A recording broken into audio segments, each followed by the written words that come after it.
Maka kalau hati kita merasa tersakiti atau ada orang yang menyakiti kita sampai hati ini merasa disakiti oleh orang tersebut, maka jadikan kesempatan itu sebagai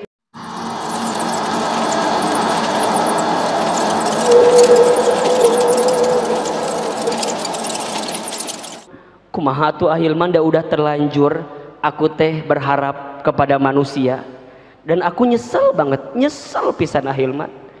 Emang kumaha gitu? Ya nyesel, ternyata harapanku itu hanya harapan palsu saja. Kemudian dia pergi dan mengecewakan saya. Terus gimana? Sekarang sakit itu belum reda Ahilman, belum terobati. Gimana caranya agar pulang dari sini, keluar dari masjid ini, teman-teman yang masih ada perasaan hati yang disakiti, keluar dari sini akan berubah menjadi hati yang terobati, yang akan hilang perasaan sakit itu. Tolong catat.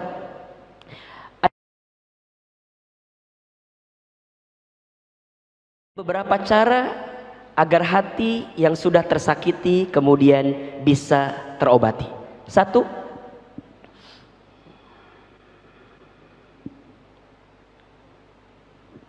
coba Ahilman tanya dulu, ada yang sedang sakit hatinya sore ini?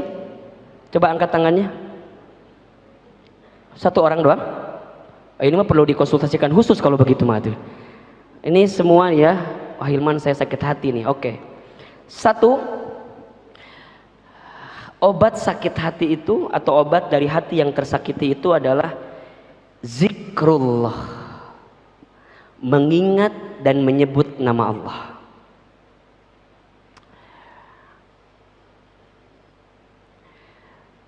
Kenapa zikrullah itu bisa menjadi obat untuk hati yang tersakiti? Karena saat kita menyebut dan mengingat nama Allah, hatimu akan tenang. Surat Ar-Ra'du ayat 28. Silakan dibuka. Surat Ar-Ra'du surat ke-13 ayat 28.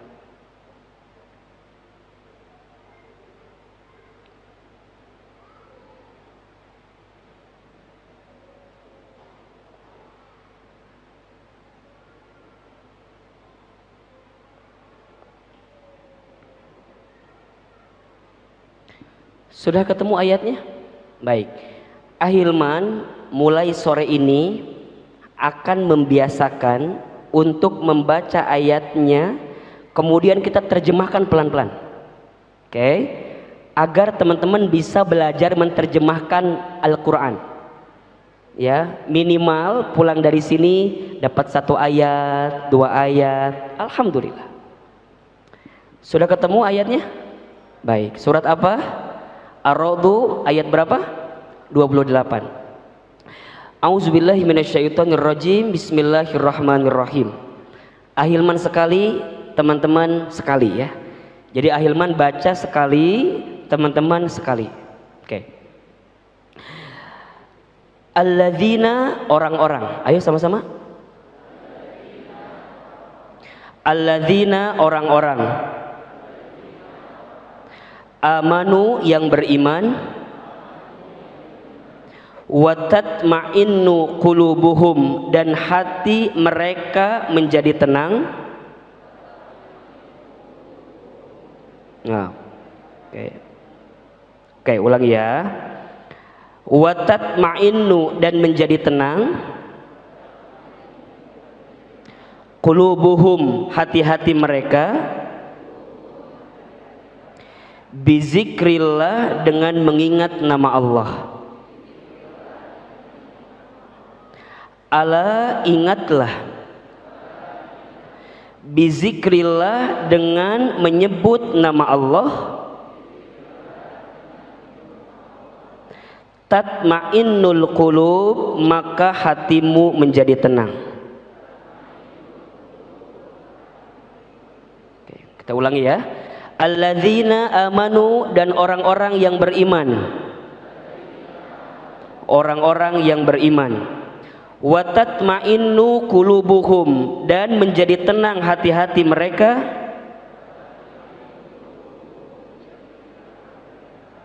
Bizikrillah, dengan menyebut nama Allah. Ala, ingatlah.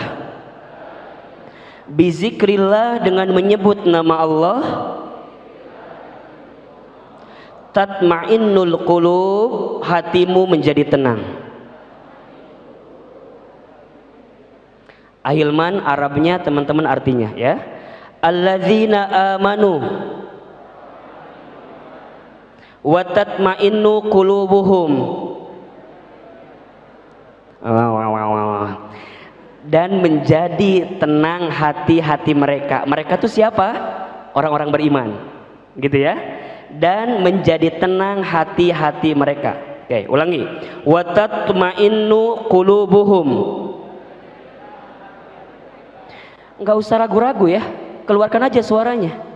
Itu kunaon sariawan atau naon? Keluarkan doa kalem. Nanti habis kajian dapat makan insyaallah ya. Tenang, tenang.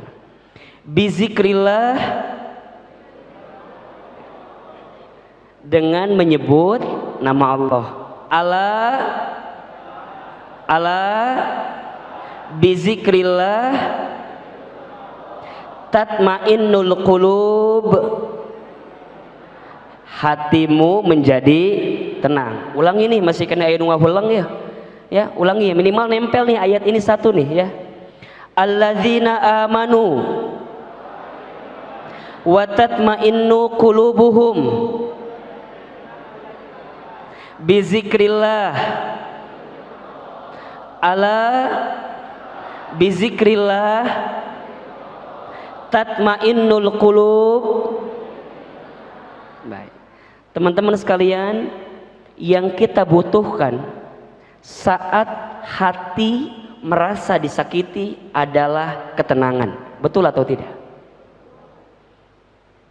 Jika gelisah, solusi semudah apapun kadang-kadang nggak bisa dapat dalam kehidupan kita. Tapi kalau hati tenang, setidaknya kita akan dituntun untuk mendapatkan solusi dari persoalan kita. Dan ketenangan itu bisa kita dapatkan dengan zikrullah, menyebut, mengingat nama Allah. Zikir kepada Allah. Pribadi berzikir itu, teman-teman sekalian, adalah dia yang menjadikan setiap langkah dalam hidupnya adalah proses aktivitas untuk semakin ingat dengan Allah. Duduknya ingat dengan Allah, berdirinya ingat dengan Allah, tidurnya maka dalam tidurnya pun dia melafazkan lafaz Allah. Ketika dia mendapatkan sesuatu dalam hidupnya, maka yang terucap di lisannya hanyalah kalimat Allah. Ketika mendapatkan nikmat, yang keluar kalimatnya adalah alhamdulillah. Ketika mendapatkan musibah, sesuatu yang menyakiti, menyulitkan, maka yang keluar kalimatnya adalah inna lillahi wa inna ilaihi raji'un. Ketika melihat sesuatu yang menakjubkan, yang mempesona, maka keluar di lisannya masya Allah, tabarakallah. Jika melihat sesuatu yang buruk, keluar di lisannya kalimat subhanallah. Ketika berbuat dosa, keluar kalimatnya apa? Astaghfirullah. Lisannya zikir, matanya zikir, telinganya zikir, tangannya berzikir, kakinya berzikir, aktivitasnya berzikir, rumahnya tempat zikir, kamarnya tempat zikir, bahkan kafe, hotel, pasar, angkot, kereta api, motornya, semua tempat berzikir, ingat kepada Allah Subhanahu wa ta'ala. Maka saat dia dikecewakan, dia butuh ketenangan. Dan tidak ada yang bisa menghadirkan ketenangan kecuali Allah Subhanahu wa ta'ala. Maka oleh karena itu, saat gelisah, tidak ada nama yang harus kita panggil kecuali Allah. Allah. Nabi Yunus alaihissalam. Teman-teman tahu Nabi Yunus? Tahu? Kenal?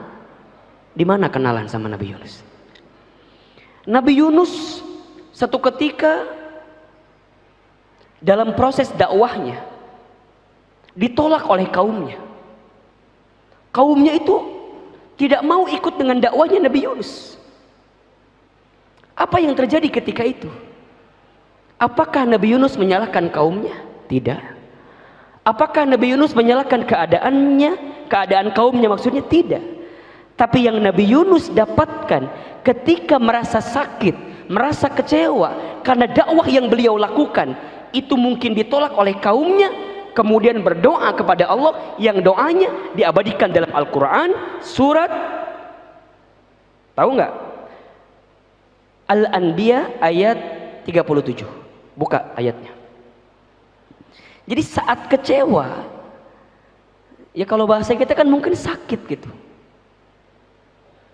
Sudah berusaha, sudah berikhtiar untuk mengajak kaumnya, tapi kaumnya kemudian menolak. Sampai dalam kisah yang lain kan Nabi Yunus itu dimakan oleh ikan paus dan kemudian berada dalam perut ikan paus itu. Apa yang Nabi Yunus lakukan ketika itu? Ternyata yang Nabi Yunus lakukan adalah zikrullah, zikir kepada Allah, yang zikirnya diabadikan dalam Al-Quran. Surat apa tadi? Al-Anbiya ayat 37. Surat ke-25 ayat 37.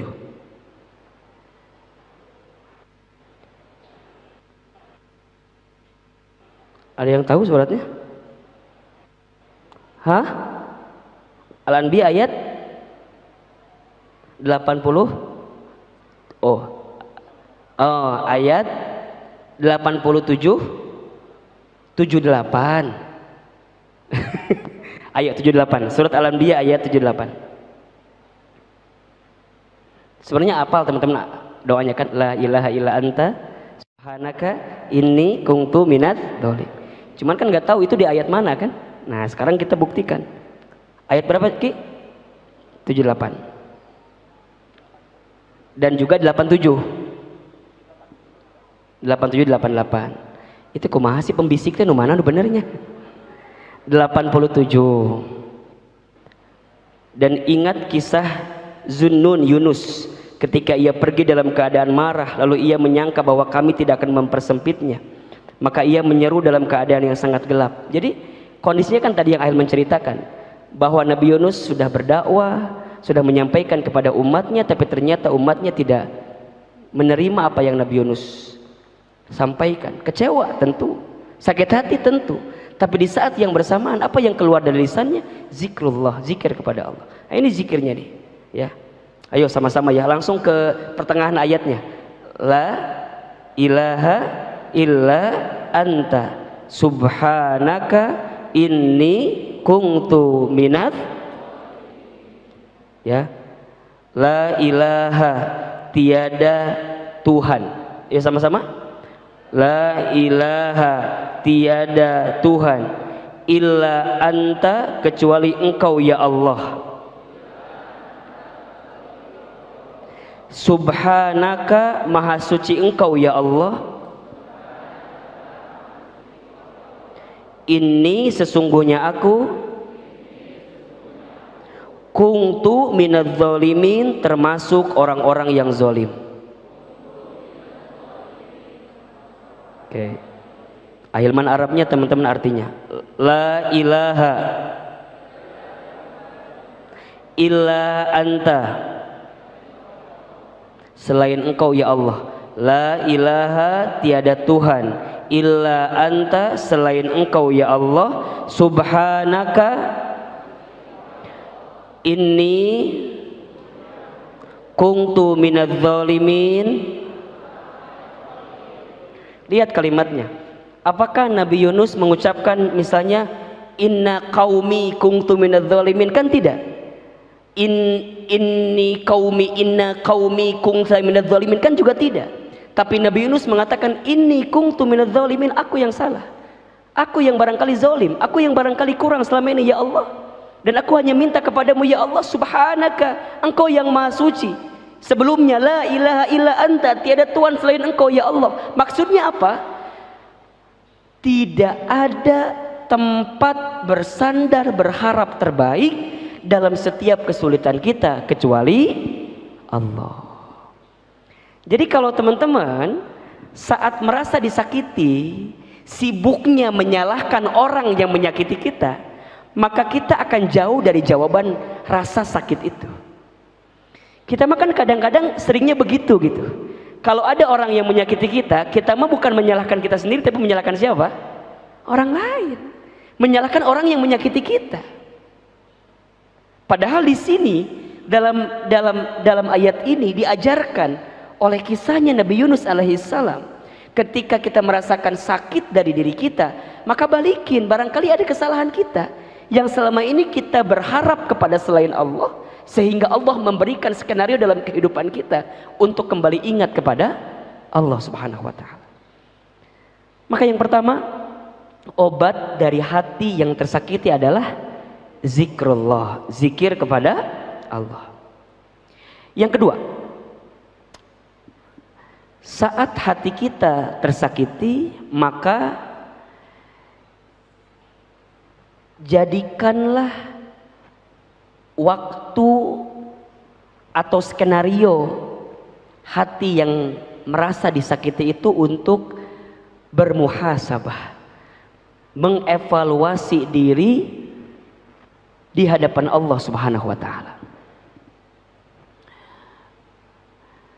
Bisa jadi sesuatu yang menimpa kita dititipkan kejadiannya melalui orang yang menyakiti kita, agar kemudian kita mengevaluasi diri, bermuhasabah diri. Ya Allah ya Rob, dosa apa ya yang hamba lakukan sehingga engkau mengirimkan orang yang menyakiti diri hamba, yang lisannya, ucapannya, statusnya, medsosnya mungkin menyakiti kita. Jadi sibuknya lebih berkaca kepada diri sendiri. Ahilman, apakah setiap kejadian yang menyakitkan dalam diri kita itu karena ulah perilaku dosa kita? Ya. Surat Asy-Syura, surat ke-42 ayat 30. Ya. Surat apa? Asy-Syura ayat 30.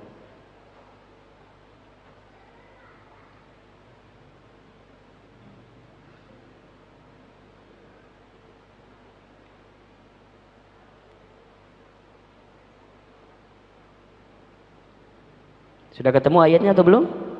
Baik. Sama-sama ya, Ahilman baca sekali, teman-teman ikutin.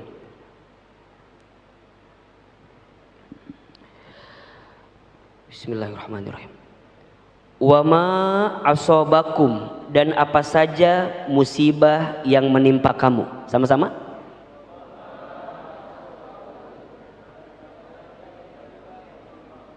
Wa ma asobakum, dan apa saja musibah yang menimpa kamu.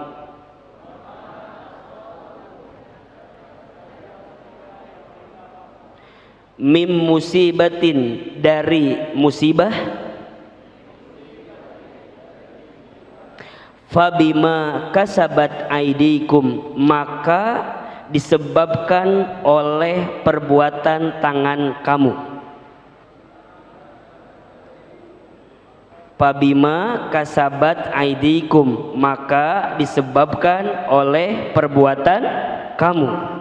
Wa ya'fu, dan Allah memaafkan, an katsir, sebagian besar dari kesalahanmu. Oke, pelan-pelan ya, kepanjangan ya? Panjangan ya, oke, pelan-pelan. Wa ma asobakum, dan apa-apa musibah yang menimpa kamu sekalian.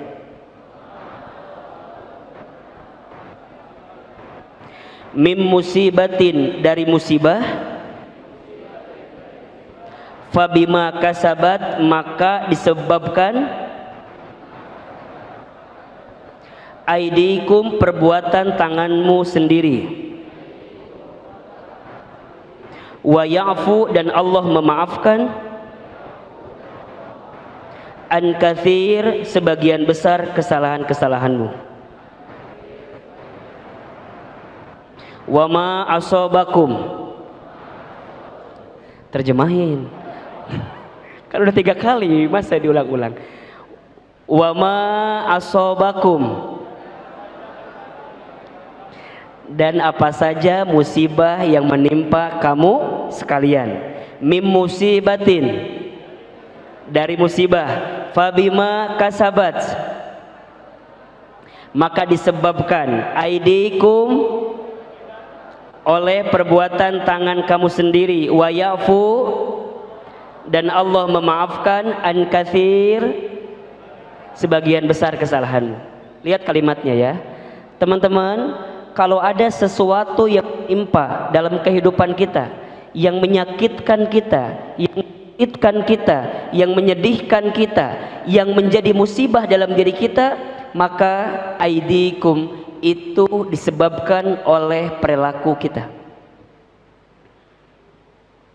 Kita kan kadang-kadang suka bilang begini, Allah nggak adil gitu ya. Kok Allah nimpain kayak gini ya sama aku gitu. Sering ucap kayak gitu ya. Mohon maaf, kalau yang baik-baik itu datangnya dari siapa? Allah. Tapi kalau yang buruk-buruk memang izin Allah, tapi sebab siapa yang menjadikan itu semua? Perilaku diri sendiri. Maka kalau hati kita merasa tersakiti, atau ada orang yang menyakiti kita sampai hati ini merasa disakiti oleh orang tersebut, maka jadikan kesempatan itu sebagai muhasabah, mengevaluasi diri. Dosa apa yang selama ini kita perbuat sampai kemudian Allah mendatangkan orang yang menyakiti diri kita.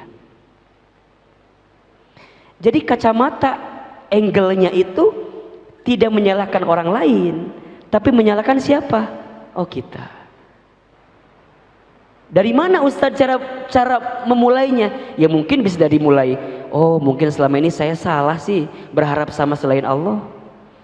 Oh mungkin selama ini saya salah sih menjalani hari-hari dengan dia yang memang bukan haknya bagi kita, yang belum halal untuk kita. Maka wajar kalau kemudian kita sakit hati dengan dirinya gitu.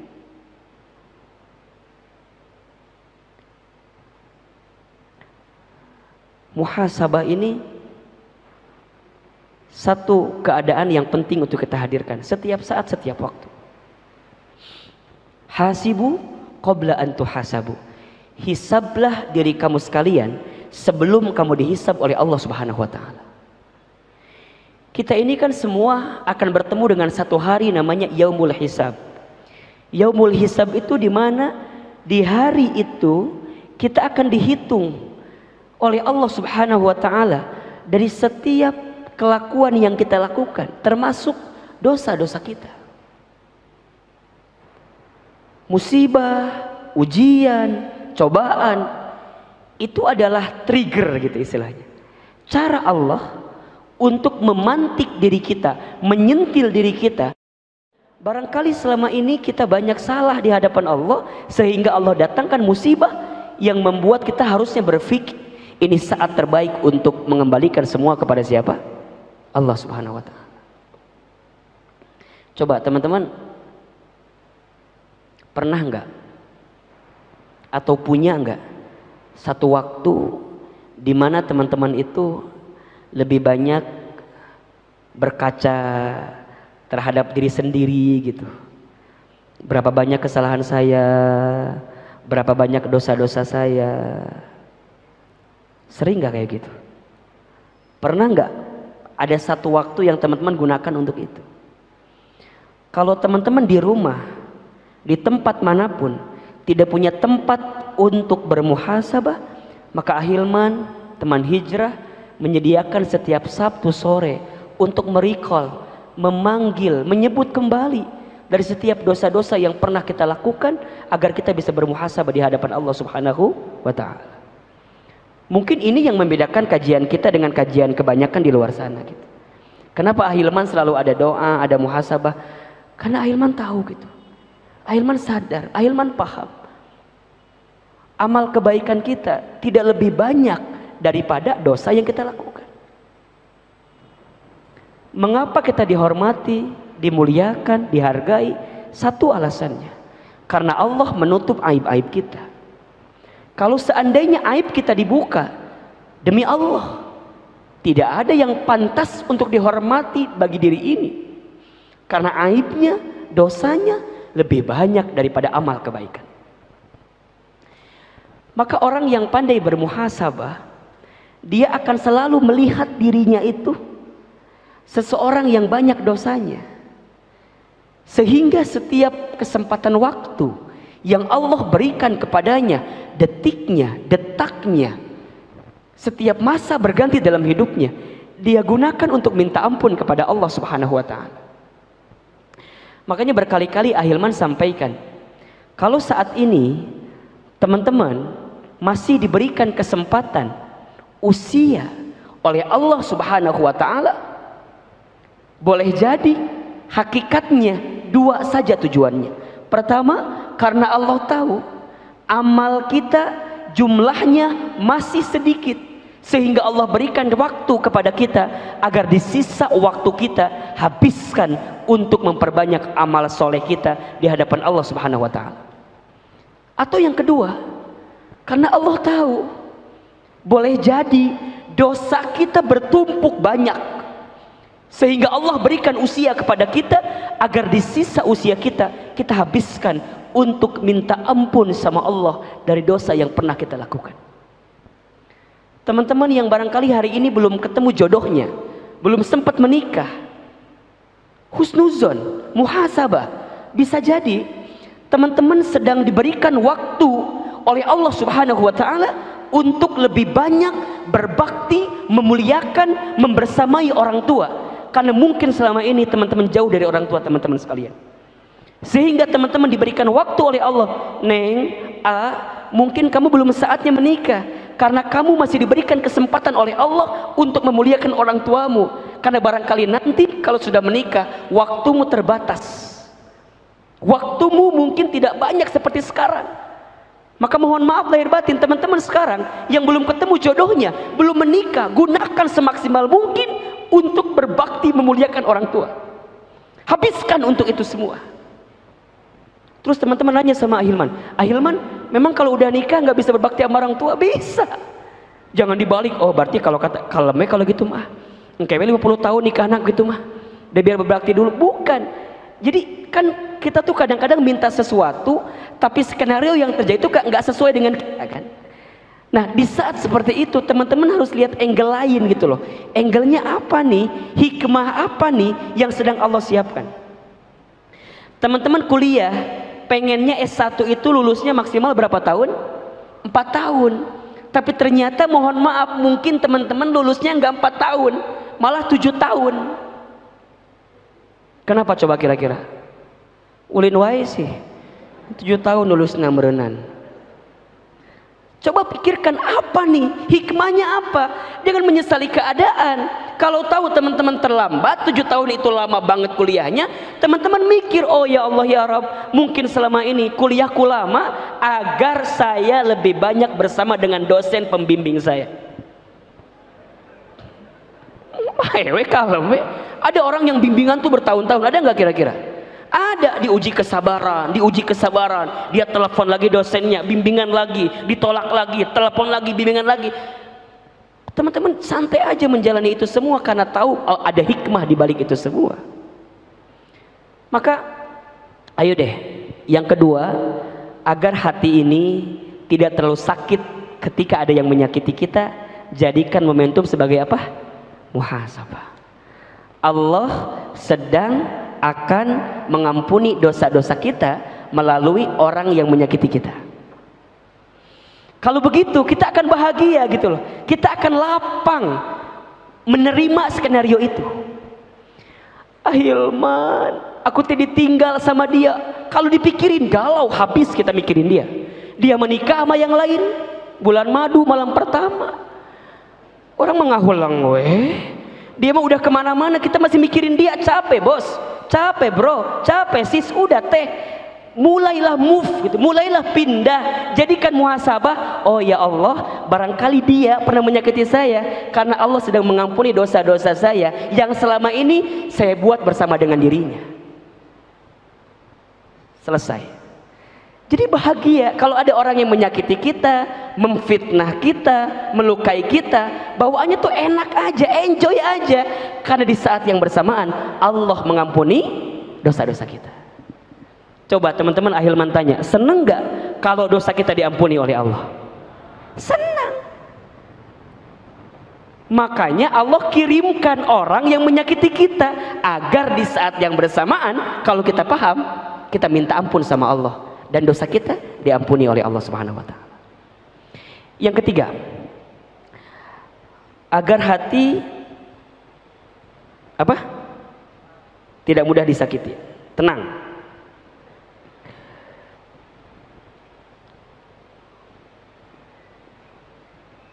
Nah, berdoa untuk diri kita dan yang menyakiti kita. Ini levelnya agak lagi naik dikit lah ya. Berdoa untuk siapa? Untuk kita dan orang yang menyakiti kita. Ingat teman-teman, doa itu artinya memohon, meminta kepada Allah. Saat kita mendoakan sesuatu, hakikatnya kita sedang memohon, meminta sesuatu itu terjadi kepada diri kita.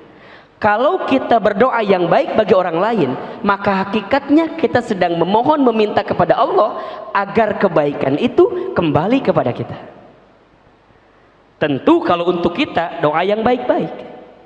Rasulullah Shallallahu Alaihi Wasallam mengajarkan kepada kita satu doa agar kita ya bisa lapang ketika mendapatkan musibah dan kita mendapatkan pengganti yang lebih baik dari apa yang menimpa hati kita. Ini doanya yang diriwayatkan oleh Ummu Salamah yang pernah Ahilman juga ceritakan sebelumnya. Doanya hafal teman-teman ya. Inna lillahi wa inna ilaihi raji'un. Allahumma ajurni fi musibati wa khlufli khairan minha. Ahilman sekali, teman-teman sekali. Inna lillahi wa inna ilaihi raji'un. Allahumma ajurni fi musibati wa khlufli khairan minha. Hafal doanya? Ulangi lagi. Inna lillahi wa inna ilaihi raji'un. Allahumma ajurni fi musibati wa khlufli khairan minha. Gitu. Jadi kalau ada yang menyakiti kita langsung innalillahi, lain senam maut, lain. Singgara maut menyakiti. Innalillahi, sesungguhnya kami milik Allah. Wa inna ilaihi raji'un, dan sesungguhnya kami akan kembali kepada Allah. Allahumma ya Allah, ajurni, berikan pahala kepadaku, fi musibati, atas dalam musibah yang menimpaku, wakhlufli, dan gantikanlah untukku, khairon, sesuatu yang lebih baik, minha, dari apa yang pernah aku miliki sebelumnya. Jadi kalau ada orang yang mungkin pernah menyakiti kita, menghempaskan perasaan kita, pergi meninggalkan kita, dia memilih orang lain daripada kita, langsung kita minta sama Allah, ya Allah, hamba yakin, hamba tahu sesungguhnya hamba ini hanya milik Allah dan hamba akan kembali kepada Allah. Hamba hanya mohon kepadamu ya Allah, berikan pahala atas sakit hati yang hamba rasakan, dan gantilah ya Allah seseorang yang pernah meninggalkanku dengan orang yang lebih baik. Ummu Salamah kehilangan suaminya ketika itu. Suami yang begitu dicintainya, Datang baginda Nabi Muhammad sallallahu alaihi wasallam, kata baginda Nabi, "Ya Ummu Salamah, jangan khawatir, jangan sedih. Jika engkau lapang menerimanya, maka Allah akan gantikan untukmu laki-laki yang lebih baik daripada suamimu yang pernah meninggalkanmu itu." Siapa yang menggantikannya? Rasulullah sallallahu alaihi wasallam, yang kemudian menjadi suami dari Ummu Salamah. Maka rumusnya adalah, saat ada orang yang pergi meninggalkanmu, maka lapangkan hatimu, karena di saat yang bersamaan Allah sedang merangkai, menghadirkan orang yang akan menggantikan dia yang pergi meninggalkanmu. Syaratnya apa? Lapang dulu hati kita, move on dulu hati kita, lepasin dulu nama dia di hati kita. Sebenarnya yang akan menggantikan dia tuh udah di dekat mata kita, cuman mata kita tuh masih mikirin dia. Stalking kita masih tentang dia. Di HP kita masih ada foto dia. Chatnya dia masih kita simpen laminating bagi ini majelis taklim. Masih kene ayah. Sebenarnya penggantinya ada di depan mata kita, dekat kita, sudah dengan kita. Hanya kita menutup itu semua dengan orang yang tidak mau kita lepaskan di hati kita. Mohon maaf, berapa banyak di antara teman-teman di sini yang pernah disakiti oleh orang lain tapi masih bertahan dengan orang yang sama, padahal kita tahu orang itu menyakiti kita. Please teman-teman, tinggalkan dan bersiaplah mendapatkan ganti yang lebih baik dalam kehidupan kita.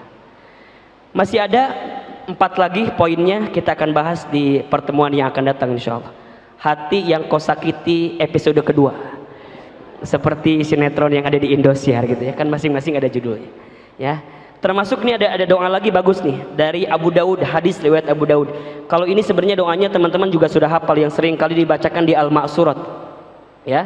Allahumma inni a'udzubika minal hammi wal hazan, wa a'udzubika minal azzi wal kasal, wa a'udzubika minal jubni wal bukhl, wa a'udzubika min ghalabatid daini wa qahrir rijal. Apa doa itu kan? Coba sama-sama. Allahumma inni a'udzubika minal hammi wal hazani, wa a'udzubika minal azzi wal kasali, wa a'udzubika minal jubni wal bukhli, wa a'udzubika min ghalabatid dain wa qahrir rijal. Sama-sama. Allahumma ya Allah, inni a'udzubika, sesungguhnya aku berlindung kepadamu, minal hammi, dari kegelisahan, wal hazani, dan kesedihan, wa a'udzubika, dan aku berlindung kepadamu, minal azzi, dari kelemahan, wal kasali, dan kemalasan, wa a'udzubika, dan aku berlindung kepadamu, minal jubni, dari ketakutan, wal bukhli, dan kebakilan, wa a'udzubika, dan aku berlindung kepadamu, min ghalabatid dain, dari terjerat hutang, wa qahrir rijal, dan ketertindasan. Hadis riwayat Abu Daud. Nah ini bisa teman-teman baca. Makanya kekuatan terbaik yang bisa kita bacakan di saat kita tersakiti adalah doa. Doa untuk kita dan doa untuk orang lain. Jadi kalau orang lain menyakiti kita, jangan doain yang buruk-buruk. Misalnya mohon maaf nih, dia nyebarin surat undangan nikah misalnya, set,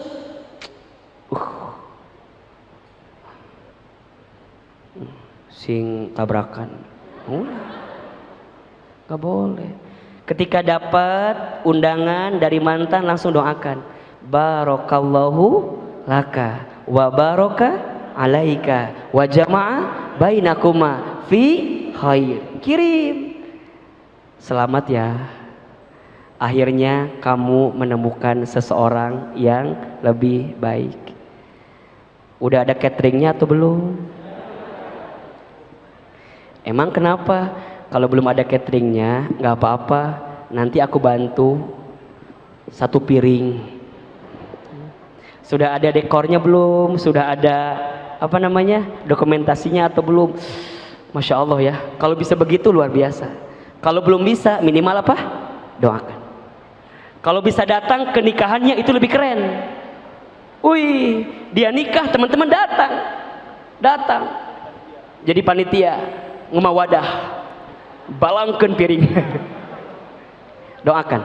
Ya, masih ada 4 poin lagi. Kita akan bahas di pertemuan yang akan datang. Mudah-mudahan ini bisa mengobati hati yang sedang sakit di sore hari ini. Saya kembalikan kepada Auji.